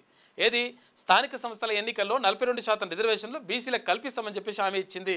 ఆ హామీని నెరవేర్చిన తర్వాతనే వస్తేనే మంచిగా ఉంటుంది, లేకపోతే కాంగ్రెస్ పని కూడా ఖతం చేస్తారు ప్రజలు. ఇక త్వరలో నామినేటెడ్ పోస్టుల భర్తీ అని చెప్పేసి అంటున్నారు. మన అలా బీసీలకు ఎన్ని ఇస్తారో చూడరు, దీంట్లో ఏమెవరు అడ్డుకోరు. వారం 10 రోజుల్లో గ్రామ మండల జిల్లా కమిటీలు కవితను కాంగ్రెస్లోకి తీసుకునే ప్రసక్తే లేదని చెప్పేసి క్లారిటీ ఇచ్చిండు మహేష్ కుమార్ గౌడ్. కామారెడ్డిలో ఈ నెల 15న పీసీసీ ఆధ్వర్యంలో 1,00,000 మందితో భారీ బహిరంగ సభ నిర్వహిస్తామని పీసీసీ చీఫ్ మహేష్ కుమార్ గౌడ్ తెలిపారు. ఇందుకు సంబంధించినటువంటి ఏర్పాట్లు చేయాలని సీఎం రేవంత్ రెడ్డి ఆదేశించినట్లు చెప్పారు. వచ్చే అసెంబ్లీ ఎన్నికల్లో రేవంత్ రెడ్డి నేతృత్వంలో ముందుకెళ్తామని, ఎమ్మెల్యేలు కోరుకుంటే మళ్ళీ ఆయనే సీఎం అన్నారు. అయితే మంత్రులు, ఎమ్మెల్యేలు, ఎమ్మెల్సీలను కలుసుకొని వెళ్తున్నామని క్రమశిక్షణ విషయంలో ఎక్కడా రాజీ పడడం లేదని చెప్పారు. ఇక శుక్రవారం మహేష్ కుమార్ గౌడ్ క్రమశిక్షణ విషయంలో కొందరికి రాజీ ఉంటుంది, అంటే అందరికీ ఒకే న్యాయం అంటారు, కొందరికి ఎక్కువ న్యాయం, కొందరికి తక్కువ న్యాయం, అది కూడా నడుస్తున్నది. కొందరు ఏం మాట్లాడినా నడుస్తుంది, కొంత ఏం మాట్లాడకుండా చిన్నగా అట్లాడినా కానీ క్రమశిక్షణ చర్యలు కొంతమందికి ఉంటాయన్నట్టు లెక్క. శుక్రవారం మహేష్ కుమార్ గౌడ్ మీడియాతో చిట్చాట్ నిర్వహించారు. బీసీ రిజర్వేషన్లు ప్రకటించిన తర్వాతే స్థానిక ఎన్నికలు నిర్వహిస్తామని, ఇక లోకల్ బాడీ ఎన్నికలకు గడువు పొడిగించాలని కోర్టును కోరుతామని చెప్పారు. రిజర్వేషన్ల బిల్లును అసెంబ్లీలో తీర్మానం చేసి గవర్నర్కు పంపించామని, ఇక ప్రజాకోణంలో చూసి ఈ బిల్లును ఆమోదించాలని విజ్ఞప్తి చేశారు. కాంగ్రెస్ పార్టీ మూల సిద్ధాంతం సామాజిక న్యాయమని, అందుకే బీసీ రిజర్వేషన్ల కోసం చట్టాలు చేశామని, ఇది తన హయాంలో జరగడం అదృష్టంగా భావిస్తున్నానని చెప్పేసి మహేష్ కుమార్ గౌడ్ అంటుండూ నిజంగా ఆ పని చేసి చూపెట్టండి. ఎందుకంటే బీసీ రిజర్వేషన్లకు సంబంధించి స్థానిక సంస్థలే కాదు, మీరు ఇచ్చినటువంటి ఇక్కడ ఏంది విద్యా ఉద్యోగాల్లో కూడా అది కూడా కల్పించి ఆ ఉద్యోగ నోటిఫికేషన్లు కూడా వేస్తే చాలామంది విద్యార్థులందరూ కూడా తర్వాత ఉద్యోగార్థులందరూ కూడా ఎదురు చూస్తూ ఉన్నారు, నిరుద్యోగులు. కాబట్టి ఇక్కడ స్థానిక సంస్థల ఎన్నికలకు సంబంధించి బీసీలకు 42% రిజర్వేషన్ ఎట్లయితే కల్పిస్తారో దాంతోపాటు ఇక్కడ విద్యా ఉద్యోగాల్లో కూడా రిజర్వేషన్ కల్పించాల్సినటువంటి బాధ్యత రాష్ట్ర ప్రభుత్వం పైన ఉన్నది. ఇక ముంబైలో హై అలర్ట్, మానవ బాంబుతో పేలుళ్ళు అంటూ మెసేజ్ వచ్చిందట. ఇక ట్రాఫిక్ కంట్రోల్ రూమ్కు వాట్సాప్ సందేశం, 400 కేజీల ఆర్డీఎక్స్తో 1 కోటి మందిని చంపుతామని బెదిరిస్తున్నారట. ఇక 14 మంది పాక్ టెర్రరిస్టులు ఇండియాలోకి ఎంటర్ అయ్యారు. లష్కరే జిహాదీ పేరుతో హెచ్చరిక, అప్రమత్తమైన పోలీసులంట. ఇక్కడ ముంబైలో ఏది బాంబులు పెడతామని చెప్పేసి అంటున్నారంట, బాంబులు పెడతామని చెప్పేసి బెదిరింపులు వస్తూ ఉన్నాయట. దానికి సంబంధించి ఒక వార్త కనిపిస్తూ ఉంది, హై అలర్ట్ చేసిందట అక్కడ. ఇక భారత్కు దూరమైన రష్యాతోను సంబంధాలు దెబ్బతిన్నాయి. అమెరికా ప్రెసిడెంట్ ట్రంప్ కీలక వ్యాఖ్యలు, ఆ 2 దేశాలు చైనా చీకటి వలయంలోకి వెళ్ళిపోయినాయి అంటున్నట. ఈయన చీకటి వలయంలోకి వెళ్ళిపోయినట్టుండు మామూలుగా. 3 దేశాలు కలిసి కలకాలం వర్ధిల్లాలంటూ సెటైర్ వేసిండట. 3 దశాబ్దాల 3 యుద్ధాలను ఆపాలని చెప్పేసి ట్రంప్ ఆయననే కితాబిచ్చుకొని ఆయననే ప్రపంచ శాంతి దూత లెక్క కనిపిస్తున్నాడు. భారత్తో బంధం తెగిపోయిందని, రష్యాతోనూ రిలేషన్స్ దెబ్బతిందని అమెరికా ప్రెసిడెంట్ డొనాల్డ్ ట్రంప్ కీలక వ్యాఖ్యలు చేశారు. ఈ 2 దేశాలు చైనా చీకటి వలయంలోకి వెళ్ళిపోతున్నాయని చెప్పారు. ఆ రెండింటితో పాటు చైనాకు ఉజ్వల భవిష్యత్తు ఉండాలని కోరుకుంటున్నానంటూ సెటైర్ విసిరారు. షాంఘై సదస్సులో మోదీ, పుతిన్, జిన్పింగ్ ముగ్గురు నవ్వుతూ మాట్లాడుకుంటున్న ఫోటోను ట్రూత్ సోషల్లో షేర్ చేస్తూ ట్రంప్ ఈ వ్యాఖ్యలు చేశారు. మరోవైపు టెక్ దిగ్గజాలతో వైట్ హౌస్లో జరిగిన సమావేశంలో ట్రంప్ మాట్లాడుతూ ఇప్పటి వరకు విదేశాల్లో పెట్టింది చాలు, ఇక స్వదేశానికి వచ్చేయండి అని చెప్పేసి పిలుపునిచ్చిండట. ఈ పెద్ద మనిషికి ఏదో మొత్తం జర పిసపిస చేస్తున్నాడు, ఏదో అయినట్టుంది. రాష్ట్రానికి సుస్థి, విజృంభిస్తున్న వైరల్ ఫీవర్స్, ప్రతి 10 మందిలో 2కి జ్వరాలు వస్తున్నాయంట. జాగ్రత్తగా ఉండండి, ఎందుకంటే వానాకాలంలో ఇదంతా కూడా కామన్గా జరుగుతూ ఉంటుంది. కాబట్టి ఇవి రాకుండా జాగ్రత్తలు తీసుకోవాలంటే ఏంటంటే కొంచెం దోమలు రాకుండా ఇంటి పరిసరాలు పరిశుభ్రంగా ఉంచుకోవడం కానీ, తర్వాత ఆహార పదార్థాలు వేడివేడి తినడం కానీ, ఇట్లా ఇవన్నీ కూడా కొంత వాటర్ నీళ్ళ విషయంలో కూడా జాగ్రత్తలు తీసుకోండి. ఎందుకంటే ఇప్పుడు ఈ వర్షాలు వచ్చినటువంటి నేపథ్యంలో మొత్తం ఇవన్నీ వరదలు వస్తాయి. ఈ వరదలు వచ్చి మోరీలు వీరులు అవన్నీ వచ్చేసి అలా కలుస్తుంటాయి. అందుకని ఇటువంటి కలుషితం అయితే నీళ్ళు. కాబట్టి ఇటువంటి టైంలో కొంచెం కాచి వడవసి నీళ్ళు తాగాలి. కొంచెం నీళ్ళను కూడా మంచి నీళ్ళని తాగితే మంచిగా ఉంటుంది, జాగ్రత్త చూసి తాగాలి. ఆ తర్వాత ఇంటి వాతావరణం కూడా అంతా కూడా పరిశుభ్రంగా ఉంచుకొని దోమలు లేకుండా చూసుకుంటే కొంతవరకు తగ్గుతుంది. కాకపోతే వైరల్ ఫీవర్స్ వస్తున్నాయంటే జాగ్రత్తగా ఉండండి, హాస్పిటల్కి వెళ్ళి చికిత్సలు తీసుకుంటే మంచిగా ఉంటుంది. ఏముందంట, సర్ది దగ్గు ఫీవర్తో హాస్పిటల్స్కు క్యూ కడుతున్నారు. కిక్కిరిసిపోతున్న ప్రభుత్వ ప్రైవేట్ హాస్పిటల్స్. ఆగస్టుతో పోలిస్తే 40% పైగా పెరిగిన జనరల్ ఓపీలంట. ఇక 100లో డెంగ్యూ, తర్వాత టైఫాయిడ్ కేసులు, వరుస వర్షాలు, ఇక వాతావరణ మార్పులే కారణమని చెప్పేసి డాక్టర్లు చెప్తున్నట. రాష్ట్రంలో వైరల్ ఫీవర్ కేసులు పెరుగుతున్నాయి. దగ్గు, జలుబు, జ్వరాలతో బాధపడుతూ జనాలు ఆసుపత్రుల్లో క్యూ కడుతున్నారు. ప్రతి వర్షాకాలంలో వాతావరణ మార్పుల వల్ల వచ్చే సీజనల్ ఫీవర్స్తో పాటు ఆహారం, నీరు కలుషితమై వచ్చేటువంటి డయేరియా, కలరా, వర్షపు నీటి నిల్వతో దోమలు విజృంభించి డెంగ్యూ, మలేరియా, టైఫాయిడ్ లాంటి కేసులు ఎక్కువగా నమోదవుతున్నాయి. దీంతో హైదరాబాద్లోని గాంధీ, ఉస్మానియా హాస్పిటల్, ఇక నీలోఫర్ ఫీవర్ ఆసుపత్రులతో పాటు జిల్లా హాస్పిటల్స్, తర్వాత యూపీహెచ్సిలు, తర్వాత సిహెచ్సిలు, ప్రైమరీ హెల్త్ సెంటర్లు రోగులతో కిక్కిరిసిపోతున్నాయి. రోజు హాస్పిటల్ ముందు వందల సంఖ్యలో జ్వర బాధితులు క్యూ కడుతున్నారు. ఆగస్టులో ఆయా హాస్పిటళ్లలో సగటున 400 నుంచి 600 కేసులు నమోదు కాగా ప్రస్తుతం ఆ సంఖ్య 800 నుంచి 1000కి చేరింది. ప్రధాన ఆసుపత్రుల్లో ఇన్పేషెంట్ల సంఖ్య కూడా భారీగా పెరుగుతుందట. 40% పైన పెరిగిన కేసుల సంఖ్య సమస్య తీవ్రతను తెలియజేస్తూ ఉందంట. కాబట్టి జాగ్రత్తగా ఉండండి, ఎందుకంటే ఈ వైరల్ ఫీవర్స్ వస్తున్నాయంట. ఒకవేళ వస్తే హాస్పిటల్కి వెళ్ళి చూపించుకుంటే మంచిగా ఉంటుంది.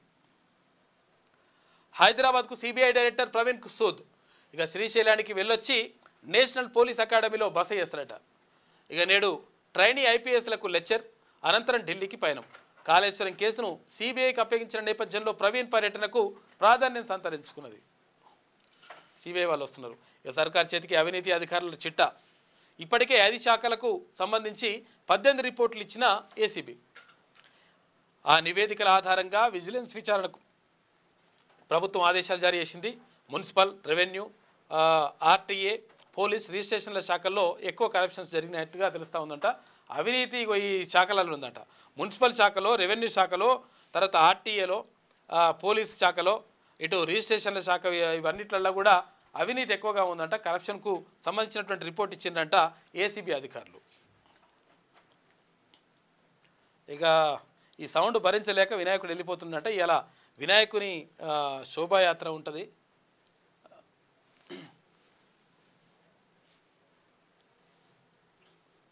శోభాయాత్ర వినాయకునికి సంబంధించి ఈ ఖైరతాబాద్ గణేష్ శోభాయాత్ర స్టార్ట్ అయినట్టుంది. పొద్దున్నే ఖైరతాబాద్ గణపతి,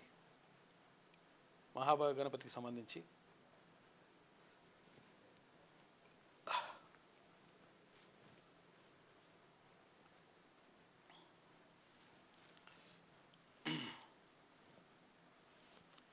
ఇది వెలుగులో ఉన్నటువంటి ప్రధాన కథనాలు. అయితే ఒకసారి ఆంధ్రజ్యోతి చూద్దాం. నేడే నిమజ్జనం, ఏర్పాట్లన్నీ పూర్తి అయిపోయినాయి. 20 నిమజ్జన కేంద్రాలు, 74 కృత్రిమ కొనలు కూడా, అంటే ఆర్టిఫిషియల్గా ఏర్పాటు చేసినట అక్కడ చెరువులు, కుంటలు. మధ్యాహ్నం 1:30 లోపు ఖైరతాబాద్ గణపతి నిమజ్జనం అవుతుందంట హుస్సేన్ సాగర్లో. హుస్సేన్ సాగర్కు 600 బస్సులు, అర్ధరాత్రి 1 వరకు మెట్రో రైళ్లు. మహాగణపతిని దర్శించుకున్న సీఎం రేవంత్ రెడ్డి నిన్న దర్శించుకున్నాడు. ఇక పల్లెలకు డ్రగ్స్ గతంలో పట్టణాలకే పరిమితం, నేడు ఊర్లకు వెళ్తున్నాయి. పిల్లలను కనిపెట్టుకుని ఉండండి, చాలా జాగ్రత్తగా ఉండండి. నిజంగా కూడా తప్పుదారి పట్టిన విద్యార్థులను సక్రమ మార్గంలో పెట్టే బాధ్యత మీదే. పిల్లలతో కలిసి మీరు భోజనం చేయండి. కార్పొరేట్ కంటే నాణ్యమైన విద్య అందిద్దాం. ఇందుకు ఏం చేయాలో చెప్పండి, చేస్తా. మనమంతా బలమైన తెలంగాణను నిర్మిద్దాం. గురు పూజోత్సవ కార్యక్రమంలో ప్రభుత్వ ఉపాధ్యాయులతో ముఖ్యమంత్రి రేవంత్ రెడ్డి మాట్లాడాడు. తాము చేసిన పనులతో ప్రభుత్వ స్కూళ్ళలో 3 లక్షల మంది విద్యార్థులు పెరిగారని చెప్పేసి చెప్పిండంట ముఖ్యమంత్రి నిన్నటి కార్యక్రమానికి సంబంధించి. గత పాలకుల భూదోపిడీని బయటపెట్టండి, ప్రభుత్వానికి ప్రజలకు మధ్య వారధిగా నిలవండి. గ్రామ పరిపాలనాధికారులతో సీఎం రేవంత్ రెడ్డి మాట్లాడాడు. 5,000 మందికి నియామక పత్రాలు నిన్న అందజేసిండ్రు. ఇక భారత్ రష్యాను చైనాకు కోల్పోయాం. ట్రూత్ సోషల్లో అమెరికా అధ్యక్షుడు ట్రంప్ పోస్ట్ చేసినట. 3 దేశాలు చిరకాలం వర్ధిల్లాలని వ్యంగ్యంగా వ్యాఖ్యానించిండు. చిరకాలం వర్ధిల్లాలని కూడా నౌకటి చేసినట. ఇక టెక్ లీడర్స్తో భేటీ, సత్యానాదెల్లా, సుందర్ పిచాయ్పై ప్రశంసలు. అమెరికాలో ఎంత పెట్టుబడులు పెడుతున్నారంటూ ప్రశ్న. భారత్ మాకు సారీ చెప్పి ఒప్పందం కుదుర్చుకుంటుందని చెప్పేసి అమెరికా వాణిజ్య మంత్రి లుట్నిక్ అంటున్నాడు. వాడు ఇక టార్గెట్ తెలంగాణ. తాజా పరిణామాలని అనుకూలంగా మలుచుకునే దిశగా బీజేపీ అధిష్టానం అడుగులేస్తుందంట. ఎందుకంటే టార్గెట్ తెలంగాణ చేస్తూ ఉందంట. మొత్తం మీద తెలంగాణలో అధికారం రావడానికి ప్రయత్నం చేస్తూ ఉంది భారతీయ జనతా పార్టీ. ఇక బీఆర్ఎస్ బలహీనపడితే బీజేపీ బలం పుంజుకుంటుందనే అభిప్రాయం. 10-11 తేదీల్లో రాష్ట్ర నేతలతో భేటీ, పార్టీ బలోపేతానికి వ్యూహరచన. ఇక ఆపరేషన్ ఆకర్ష్కు శ్రీకారం. బీఆర్ఎస్ నేతలను చేర్చుకోవాలని యోచిస్తూ ఉందంట బీజేపీ. ఇక ఢిల్లీ కనసన్నల్లోనే రాష్ట్రంలో మొదలు కానున్న రాజకీయ కార్యాచరణ అని చెప్పేసి మొత్తం మీద టార్గెట్ తెలంగాణలో అధికారంలోకి రావడానికి ప్రయత్నం చేస్తూ ఉందంట భారతీయ జనతా పార్టీ. తెలంగాణలో పార్టీని బలోపేతం చేసేందుకు వ్యూహాన్ని రూపొందించాలని బీజేపీ అధిష్టానం పావులు కలుపుతోంది. అధికారంలోకి వచ్చేందుకు రాష్ట్రంలో ఎక్కువ అవకాశాలు ఉన్నాయని భావిస్తున్న పార్టీ తాజా పరిణామాలను తమకు అనుకూలంగా మార్చుకోవాలని భావిస్తుంది. ఇక బీఆర్ఎస్లో ప్రజాబలం ఉన్న నాయకులను చేర్చుకోవడమే కాకుండా ఇతర పార్టీల నుంచి వచ్చిన నాయకులతో సమన్వయానికి ఒక కమిటీని కూడా ఏర్పాటు చేయాలని నిర్ణయించిందంట. మొత్తం మీద పార్టీ బలోపేతం దిశగా ముందుకెళ్తుంది భారతీయ జనతా పార్టీ. పన్ను తగ్గింపు ఫలాలు ప్రజలకు అందుతాయి. ఈ నెల 22 తర్వాత మాకు చాలా పని ఉంది. పకడ్బందీగా పర్యవేక్షణ కొనసాగుతుంది. ప్రయోజనాలను ప్రజలకు చేరవేస్తామని కంపెనీలు ప్రభుత్వానికి హామీ ఇచ్చాయి. అలా చేయని వాటితో మాట్లాడి తేలుస్తాం. కేంద్ర ఆర్థిక శాఖ మంత్రి నిర్మలా సీతారామన్ మాట్లాడింది. ఇక కార్ల ధరలు తగ్గింపు షురు అవుతుందంట. ఇప్పుడు ఇది టాటా కార్లు 1,50,000 రూపాయల దాకా తక్కువైతాయట. తగ్గబోయే ధరలను ప్రకటించిన టాటా 65,000 నుంచి 1,55,000 దాకా మిగులుతాయంట. జిఎస్టీ తగ్గినా రోగులకు ఊరట దక్కేనా అని చెప్పేసి మరి హాస్పిటల్ ఏం చేస్తే చూడాలి. ప్రైవేట్ ఆసుపత్రులపై అనుమానాలు వ్యక్తమవుతున్నాయంట. ఇక సైనిక శక్తి బలోపేతానికి మెగా డిఫెన్స్ ప్లాన్, అణుశక్తి యుద్ధ నౌకలు, లేజర్ ఆయుధాలు, సాయుధ దళాలకు హైపర్సానిక్ క్షిపణులు 15 ఏళ్లకు రోడ్ మ్యాప్ సిద్ధం చేసిరట. ఇక స్థానిక ఎన్నికలు మరింత ఆలస్యమయ్యే అవకాశం ఉంది. ఇందాకనే అనుకున్నాం మనము. గవర్నర్ వద్ద పెండింగ్లో 2 బీసీ బిల్లులు ఉన్నాయి. రాష్ట్రపతి దగ్గర కూడా మరో 2 ఉన్నాయి. కేంద్రం వద్ద అపరిష్కృతంగా 2 ఆర్డినెన్సులు. బీసీలకు చట్టబద్ధంగా 42% రిజర్వేషన్ ఇచ్చాకే ఎన్నికలకు వెళ్లాలన్న యోచనలో సర్కారు ఉందట. ఉంటే మంచిదే. 30 కల్లా ఎన్నికలు నిర్వహించాలన్న హైకోర్టు గవర్నర్ సానుకూల నిర్ణయంతోనే సాధ్యం. లేని పక్షంలో కోర్టును మరింత గడువు కోరనున్న రాష్ట్ర ప్రభుత్వం అని చెప్పేసి ఒక వార్త కనిపిస్తూ ఉంది. మొత్తం మీద స్థానిక సంస్థల ఎన్నికలు అంటే సర్పంచ్, ఎంపీటీసీ, జెడ్పీటీసీ ఎన్నికలకి జర లేట్ అయ్యే అవకాశం ఉందట. హైదరాబాద్లో సిబిఐ డైరెక్టర్ జోన్ అధికారులతో 2 గంటల పాటు పైగా భేటీ. కాళేశ్వరం కేసు నేపథ్యంలో ఆకస్మిక పర్యటన చేసిందని చెప్పేసి ఒక వార్త కనిపిస్తూ ఉంది. ఇది ఆంధ్రజ్యోతిలో ఉన్నటువంటి ప్రధాన కథనాలు. అయితే ఒకసారి శనార్థి తెలంగాణ చూద్దాం. ఒక అడుగు ముందుకు 10 అడుగులు వెనక్కు. స్థానిక ఎన్నికల నిర్వహణలో సర్కార్ దారుణ వైఫల్యం. మొన్నటి వరకు 42% పంచాయతీ, అది కుదరదని తేలిన అయినా 42% రిజర్వేషన్లను పార్టీ పరంగా కల్పించి ఎన్నికలకు వెళ్లాలనుకున్న కాంగ్రెస్. కానీ యూరియా రూపంలో సర్కారుకు మరో ఎదురుదెబ్బ. రాష్ట్ర సర్కార్పై రైతుల తీవ్ర గుస్తా ఉన్నారు. ఇక ఇప్పట్లో ఎన్నికలు పెడితే కాంగ్రెస్కు గడ్డు పరిస్థితేనని ఇంటెలిజెన్స్ నివేదిక ఇచ్చింది. అందుకే ఎన్నిక మరోసారి వాయిదాకే సర్కారు మొగ్గు చూపుతుందట. సర్కారు తీరుతో జీపీలకు మరిన్ని ఆర్థిక కష్టాలు. పాలక మండలు లేక, ఫైనాన్స్ కమిషన్ నుంచి నిధులు రాక కార్యదర్శులు గగ్గోలు పెడుతురట. గాడికి వచ్చింది కదా. ఒక అడుగు ముందుకు పడుతుంది, 10 అడుగులు వెనక్కికేస్తుందట. స్థానిక సంస్థల ఎన్నికల నిర్వహణ అనేది కాంగ్రెస్ పార్టీ ప్రయోజనాలపై ఆధారపడి ఉంది. ఆ పార్టీకి ప్రయోజనం ఉంటేనే ఎన్నికలు, లేదంటే అంతే సంగతులు. ఇక పాలక మండలు లేని కారణంగా గ్రామ పంచాయతీ కార్యదర్శులు ఎంతటి ఇబ్బందులు పడుతున్నారనే మాత్రం రేవంత్ రెడ్డికి అస్సలు పట్టడం లేదని చెప్పేసి దీంతో వచ్చినటువంటి జీతాలతోటి ఏం చేయాలని అర్థం కాని పరిస్థితిలో ఉండిపోయినట్టే గ్రామ పంచాయతీలు. ఇక ట్రంప్కు జ్ఞానోదయం. భారత్కు మేము దూరం అయ్యాం. కపట బుద్ధి గల చైనాకు భారత్, రష్యా దగ్గరయ్యాయి. 3 దేశాల మైత్రి చాలా కాలం కొనసాగవచ్చు. వాటికి సంపన్నమైన భవిష్యత్తు ఉంది. అమెరికా అధ్యక్షుడు డొనాల్డ్ ట్రంప్ ఇట్లా వ్యంగ్యంగా మాట్లాడినట. ఇక బీఆర్ఎస్లో కేసీఆర్ సుప్రీం. ఏ విషయంలోనైనా పార్టీదే తుది నిర్ణయం. హైడ్రాతో రియల్ ఎస్టేట్ కుప్పగోలింది. ఎన్ఆర్ఐలు పెట్టుబడులు పెట్టట్లేదు. బీఆర్ఎస్ ఎమ్మెల్యే హరీష్ రావు మాట్లాడుతున్నాడు.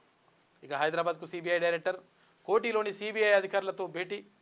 ఇటీవలే కాళేశ్వరం వ్యవహారాన్ని సిబిఐకి అప్పగించిన రాష్ట్ర సర్కార్. అయితే సిబిఐ చీఫ్ రాకతో కాళేశ్వరం అంశంలో వేగం పుంజుకోవచ్చనే ప్రచారం జరుగుతుంది. హైకోర్టు స్టే పైన మంత్రాలు జరుగుతున్నాయట. ముదిరాజులను బీసీఏలో చేర్చాల్సిందే, లేకపోతే మరో ఉద్యమాన్ని లేవదీస్తాం. రాష్ట్ర ముదిరాజ్ కార్పొరేషన్ చైర్మన్ బుర్రా జ్ఞానేశ్వర హెచ్చరిక. రాష్ట్రంలో అత్యధిక జనాభా మాదే, అయినా అన్యాయానికి గురవుతున్నామని చెప్పేసి ఆయన ఆవేదన వ్యక్తం చేస్తున్నట. కవిత నిర్లక్ష్యం వల్లే బీఆర్ఎస్కు రిజైన్ చేశా. ఓకే. లిక్కర్ స్కామ్లో కవిత అరెస్ట్ కలిచివేసింది. అవినీతి పరులతో ఉండలేకనే పార్టీని వీడిన అధికారాన్ని అడ్డం పెట్టుకొని కల్వకుంట్ల ఫ్యామిలీ తెలంగాణను అడ్డగోలుగా దోచుకుంది.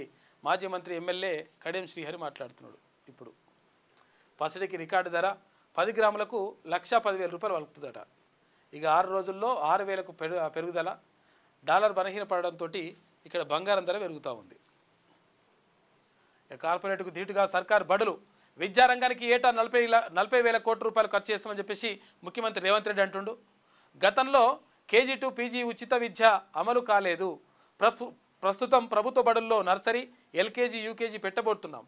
కాంట్రవర్సీ అయినా విద్యాశాఖ నా దగ్గరే ఉండాలనుకున్నా. ముఖ్యమంత్రి రేవంత్ రెడ్డి ఖైరతాబాద్ మహాగణపతిని నిన్న దర్శించుకున్నాడు. చదువులెట్ల సార్? రాజన్న సిరిసిల్ల జిల్లా JNTUలో వసతుల కరువు. ఇక కట్టని బిల్డింగు, కాంట్రాక్టు ప్రొఫెసర్ల బోధన, ఇక కిరాయి భవనాల్లోనే హాస్టల్ నిర్వహణ. అంధకారంలో 1,100 మంది విద్యార్థుల భవిష్యత్తు. కలెక్టరేట్కు విద్యార్థుల నడక, సమస్యలు పరిష్కరించాలని వాళ్ళు విజ్ఞప్తి చేస్తారు. ఇక ఇట్లున్నది కథ, JNTU కథ. రాజన్న సిరిసిల్ల జిల్లాలోని ఇంజనీరింగ్ కాలేజీ విద్యార్థులు తీవ్ర ఇక్కట్లు ఎదుర్కొంటున్నారు. 4 ఏళ్ల కిందట పెట్టిన JNTU కాలేజీలో ఇప్పటికీ మౌలిక వసతులు లేవు. ఇటువంటి పరిస్థితి ఉన్నది. యూరియా కష్టాలు తీరినట్లే. రాష్ట్రానికి 20,000 మెట్రిక్ టన్నుల యూరియా కేంద్రంపై ఒత్తిడి తెచ్చి వాటా సాధించాం. రైతులు పడిగాపులు కాసే పరిస్థితి ఉండదు. రాష్ట్ర మంత్రి తుమ్మల నాగేశ్వరరావు టోకెన్లు జారీ చేసి యూరియా సరఫరా చేయాలని చెప్పేసి అధికారులకు ఆదేశాలు జారీ చేసిండు. ఇక ప్రతాప్ రెడ్డి చేతిలో మరో యువకుడు బలి అని చెప్పేసి ఇదేందో ఇది. ఆలేరు సుధా నర్సింగ్ హోమ్ లీలలు. అధిక ఇంజెక్షన్ డోస్ వల్లే ఏనుగుల ఉదయం మృతి అని చెప్పేసి ఇట్లా పరిస్థితి ఉందంట. ఈ హాస్పిటల్ కథ ఏందో. ప్రైవేట్ హాస్పిటల్ దోచుకుంటున్నాయి, తర్వాత ట్రీట్మెంట్ సక్క వేస్తలేవని చెప్పేసి కొన్ని హాస్పిటల్ మీద ఆరోపణలు కూడా ఉన్నాయి. ఆడపిల్లలపై అమానుషాలను అరికట్టకపోతే వినాశనమే అవుతుందని చెప్పేసి గంటా సోమన్న ప్రత్యేక వ్యాసం రాసిండు. కాంగ్రెస్ ప్రభుత్వంలో రైతులు అరిగోసపడుతున్నారని చెప్పేసి ఒక వార్త. నల్లగొండ వినాయక శోభాయాత్రలో మంత్రి శాంతి సందేశం ఇచ్చినట. ఇక నేటి మాట చూసుకుంటే, నాకింకా మీసం కట్టు రాలేదు, నా రక్తం సలసలా మరుగుతుంది.